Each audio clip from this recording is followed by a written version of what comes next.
الحمد لله رب العالمين الرحمن الرحيم مالك يوم الدين إياك نعبد وإياك نستعين اهدنا الصراط المستقيم صراط الذين أنعمت عليهم غير المغضوب عليهم ولا الضالين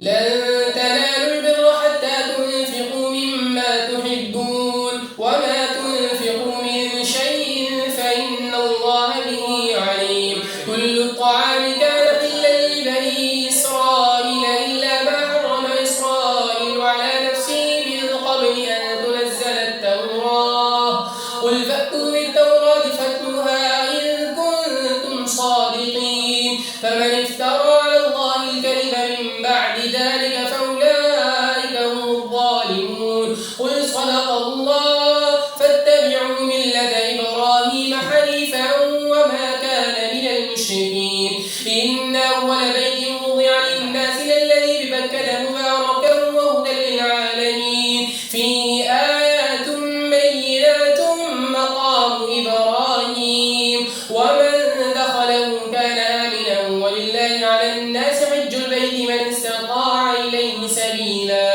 ومن كفر فإن الله غني عن العالمين قل يا أهل الكتاب لم تكفرون بآيات الله والله شهيد على ما تعملون قل يا أهل الكتاب لم تصدون عن سبيل الله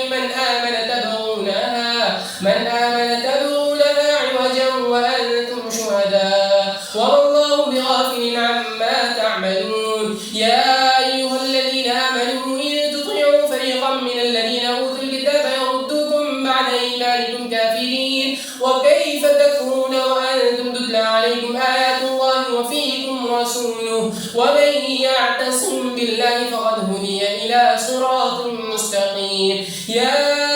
أيها الذين آمنوا اتقوا الله حق تقاته ولا تموتن إلا وأنتم مسلمون واعتصموا بحبل الله جميعا ولا تفرقوا واذكروا نعمة الله عليكم إذ كنتم أعداء فألف بين قلوبكم فأصبحتم بنعمته إخوانا وكنتم على شفا حفرة من النار فأنقذكم منها كذلك